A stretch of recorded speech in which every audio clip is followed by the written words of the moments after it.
What's up, fishing peeps? Today we're talking about how not to break off fish. So stick around.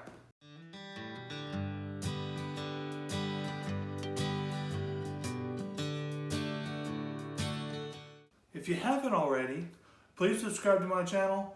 It'll help me make great content like this for you guys. Breaking off fish is just bad.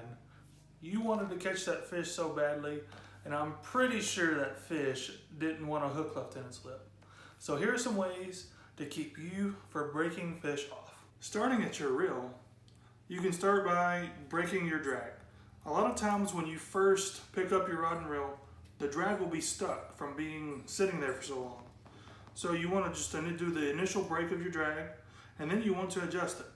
So you want to adjust your drag so that when you pull on your line, you feel just a little bit of line stretch, and then you want to back off of your drag. Now, how much is up to you, but I'm probably a little more generous than most. But this method will give you the most leverage against your fish during a hook set and while you're fighting it. The next thing you want to do is make sure your rod, your line, and your hook all match up. And what I mean by that is you don't want a 6/0 hook on 6-pound test with an extra heavy rod. You're practically guaranteeing you're going to break your line every time. So here are my recommendations for matchups. If you're using a hook larger than a 3/0 hook, use something that's greater than 15-pound test, and you can use a medium heavy or higher power rod. If you're using a 2/0, 3/0 hook, you can get away with 10-pound test to 15-pound test on a medium heavy rod, maybe a medium if you really want to.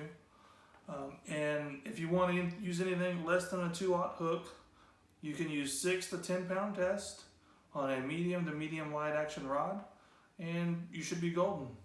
So the next thing you can do to keep you from breaking off fish is to check your line regularly. So when you make a cast, every now and then, put your fingers on your line as you reel it in and see if you feel any rough spots or burrs. And if you do, it's time to cut your line and retie.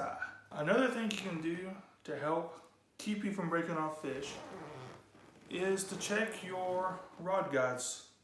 I usually do this maybe once a trip or so, maybe once every other trip, and make sure there's not any rough spots, burrs, or any junk that's hung on them. And if there is, you can clean off the junk, and you can either use a file or some sandpaper to smooth out your guides. To keep from breaking off fish, knot selection is very important. I use either the Palomar or the San Diego Jam knot. Both of those knots have 95 to 98% strength of the original line. If you like other knots, I would definitely check and make sure they're greater than 90%.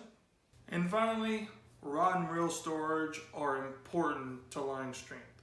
If you leave your rod and reel out in the heat, or if you leave it in direct sunlight, that is definitely going to weaken that line. So my recommendation is if you don't have enough storage inside, you remove your reels and bring them inside so your line retains its full strength. If you follow these tips, it'll be very unlikely that you ever break off a fish again. However, I can't guarantee that because there are rocks and fish like walleye with sharp fangs that like to cut line. So until next time, get out there and go catch you some fish.